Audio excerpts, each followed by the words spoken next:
ओम दक्ष जोग विकास श्री महाभैरव जोगिनी विष्णु गणेश चामुंडा दुर्गा नमः ओम दक्ष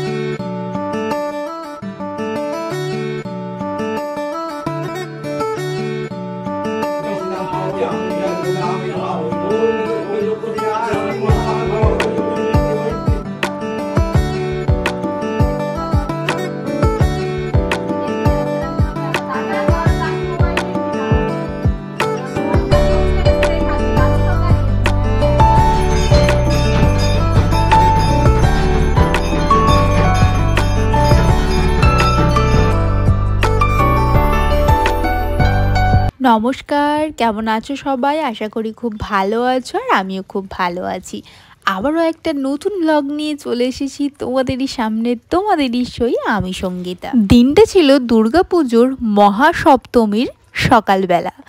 আমরা তো এবারে প্রত্যেকেই জানি যে এবারের পুজোগুলো পড়েছে একদম সকাল সকাল, তাই সকালে সপ্তমীর পুজো হয়ে যাওয়ার পর আমি শুভদীপ আর ওই যে মৈনাক আমরা তিনজন মিলে বেরিয়ে পড়েছিলাম একটা জমিদার বাড়ি, একটা রাজবাড়ি, এই সমস্ত কিছু এক্সপ্লোর করার জন্য, যেটা কিনা ছিল হুগলি ডিস্ট্রিক্টের দশগড়া নামে একটা জায়গায়। আর এটা ছিল বিশ্বাস বাড়ি, যেটা একটা জমিদার বাড়ি নামেই পরিচিত। জমিদাররা এখানে সারা বছর না থাকলেও পুজোর সময় কিন্তু সকলে আসেন, পরিবারের সকলে এসে এখানে পুজো শুরু করেন। কিন্তু এবারের পুজো যেহেতু সকাল সকাল ছিল আর সকাল সকাল শেষ হয়ে যাওয়ার পর আমিও তাড়াতাড়ি চলে গিয়েছিলাম, তাই ওনাদের কাউকেই সেখানে তখন দেখতে পাইনি। সারা বছর মোটামুটি পরিচর্যা করা হলেও পুজোর কয়েকদিন আগে থেকে কিন্তু এখানটা প্রচুরভাবে মেনটেন করা হয়, যেহেতু ওনাদের বাড়ির সকলে আসেন আর আমাদের মতো প্রচুর মানুষ বাইরে থেকে ইভেন কলকাতা থেকেও এই জমিদার বাড়ির রায়বাড়িগুলোকে এক্সপ্লোর করতে আসেন, তাই এই জায়গাটাকে খুব সুন্দর করে সাজানো হয়। এই যে দুর্গা ঠাকুর দেখো কত সুন্দর, আর একদম ছোট্ট করে এখানে দুর্গাপুজোটা হয়, মানে ঠাকুরটা খুবই ছোট কিন্তু খুবই সুন্দর করে সাজানো। এখানে আমরা একদমই বেশিক্ষণ অপেক্ষা না করে চলে গিয়েছিলাম আর একটা জমিদার বাড়ি, মানে রায়বাড়ির উদ্দেশ্যে। এই জমিদাররা কিন্তু বহু পুরনো, মানে অনেক বছর ধরে এনারা কিন্তু জমিদারি করেছেন। বহু বছর এখানে থাকার পর এখন এনারা কেউই আর এখানে থাকেন না, প্রত্যেকেই কলকাতা বা বাইরে থাকেন এবং পুজোর সময় সকলেই কিন্তু এখানে আসেন।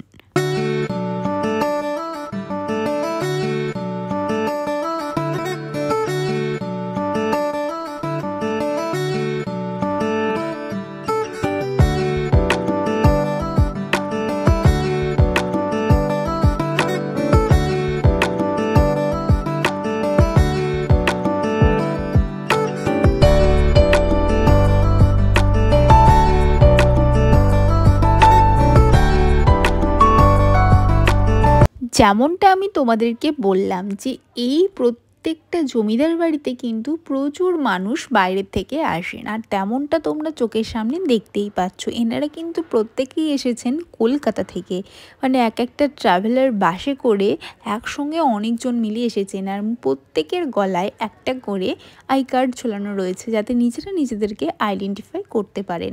আর এই দরজাটা খোলা ছিল দেখে আমিও একটু ভিতরে চলে গিয়েছিলাম, আর তারপর এখানে আমিও কিছু ছবি আর রিলস বানিয়ে নিচ্ছিলাম। তো তারপর এই পুরো জায়গাটাকে ভালো করে তোমাদের সাথে দেখালাম। এনারা কিন্তু এই দোতলার ঘরগুলোতে থাকেন এবং অন্যান্য বার আমি এসে এখানে দেখতে পাই, ইভেন তোমরা আমার আগের বছরের ভিডিওতে যদি ভালো করে নোটিস করো তাহলে দেখতে পাবে এই দোতলার জায়গাগুলোতে কিন্তু এনারা রয়েছেন। আর এই যে মায়ের প্রতিমা, কি অপরূপ দৃশ্য, কি অপরূপ সাজ তার, আর পুজো হয়েছে তার নিদর্শনও কিন্তু তোমাদের সামনে রাখলাম। আর এই ঠাকুরটা যেটা দেখছো এটা ছিল হুগলি ডিস্ট্রিক্টের দশগড়াতেই একটা ক্লাবের পুজো, যেটা কিনা হয়েছিল এবারে খুবই সুন্দর, আর প্যান্ডেলটাও ছিল খুব সুন্দর, কিন্তু সেটা আর তোমাদের সাথে শেয়ার করতে পারলাম না, তার ফুটেজ নিতে ভুলে গেছি। এবার বাড়ি ফেরার পালা। আর এই যে NH2 ধরে সোজা গেলেই কিন্তু আমার বাড়ি, তো বাড়ির উদ্দেশ্যে যাওয়া যাক। এই পুজোতে তোমরা আমাকে বেশ অনেকগুলো লুকে কিন্তু দেখতে পাবে, যার একটা ঝলক অলরেডি দেখে নিয়েছো। আর এটা ছিল আমার সেকেন্ড সাজ, কারণ এবারের পুজোয় বেশি দিন আমি এখানে থাকিনি, যেই কারণে আমি অনেকগুলো শাড়ি পরে নিয়েছি। যদিও সবগুলো এখনও পরে উঠতে পারিনি, কিন্তু আমি বেশ খানিকগুলো পরে নিয়েছি। এতটা সুন্দর লাগছিল রাস্তাটা যে দাঁড়িয়ে আমি বেশ কয়েকটা ছবিও তুলে নিয়েছি। আর তারপর আবারও বাড়ির উদ্দেশ্যে রওনা দিয়ে দিলাম। আর যখন পৌঁছালাম তখন দেখছি অলরেডি এখানে সন্ধ্যা আরতি শুরু হয়ে গেছে। এই যে আমার দিদির মেয়ে ডোডো বেটা, ওর অবস্থা দেখো, কত পোজ দিয়ে ভিডিও করছে, ছবি তুলছে। আর এই সন্ধ্যা আরতির সময় এই পুজোর 4-5টা দিন বাড়ির সকলে চেষ্টা করে শত কাজের মধ্যেও মায়ের কাছে এই সময়টা বসে থাকার। কারণ পুজো অনেক কাজ থাকে সবাই জানি, কিন্তু এই কটা দিন তো আর সারা বছরে ফিরে আসবে না, তাই না? আর তোমাদের যাদের যাদের মনে প্রশ্ন আছে যে বাড়ির ঠাকুর এত বড় হয় কি না, তাদের বলে রাখি, হ্যাঁ, আমার বাড়ির ঠাকুর এত বড়ই হয়। সন্ধে কেটে রাত পেরোনোর অপেক্ষা মাত্র, আর তারপরেই শুরু হয়ে যাবে অষ্টমীর পুজো, আর তারপরেই সন্ধি পুজো। কারণ আমরা সকলেই জানি এবারের সন্ধি পুজো অনেক তাড়াতাড়ি হয়েছে, আর তারই প্রস্তুতি এখানে করছে আমার কাকিমা, বৌদি, রিম্পা সকলে মিলে। আর আমি তার ছোট একটা ক্লিপিং নিয়ে রাখলাম ফর মেমোরি। আর রিম্পা এখানে আমাকে বলছে, তোর যখন ভালো মোবাইল তখন ছবি যেন ভালো আসে, এটা কিন্তু বাধ্যতামূলক। তো যাই হোক, এই ক্লিপিংটা নেওয়ার পরেই কিন্তু ডিরেক্ট চলে যাব অষ্টমীর পুজোতে। অষ্টমীর সন্ধিক্ষণের পুজো তখন শুরু হয়ে গেছে, কারণ সকালে ঘুম থেকে উঠে রেডি হয়ে আস্তে আস্তে দেখি অলরেডি অষ্টমীর পুজো শুরু হয়ে গেছে।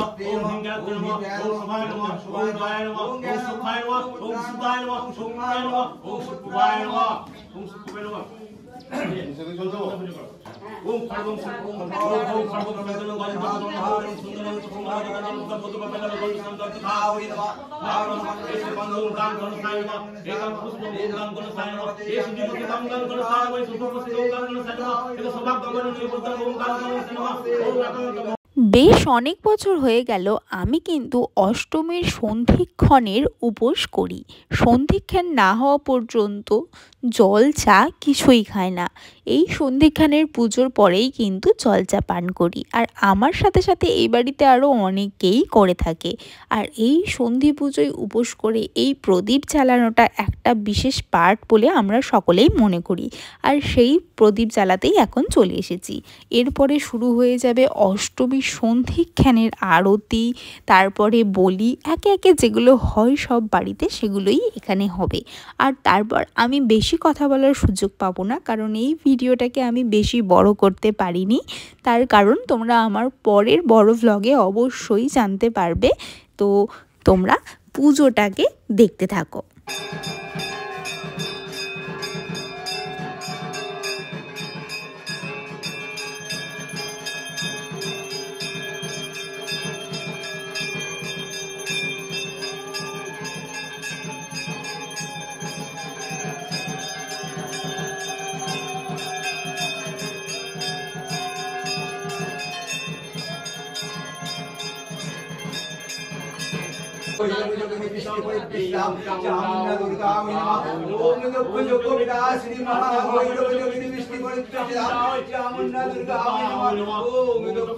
পুজো চলছে, পুজো চলবে আরও 3 দিন ধরে, কিন্তু সেই 3 দিনের পুজোতে আমি থাকতে পারবো না। তাই এখানে সবার সঙ্গে একটু কথা বলে নিচ্ছিলাম, কারণ আর কিছুক্ষণ পরেই আমি এখান থেকে চলে যাব। তো আমার আজকের ভিডিওটা আমি এখানেই শেষ করছি। যদি ভিডিওটা ভালো লেগে থাকে তাহলে লাইক, কমেন্ট, শেয়ার, সাবস্ক্রাইব করতে একদম ভুলো না। দেখা হচ্ছে পরের ব্লগে। টাটা।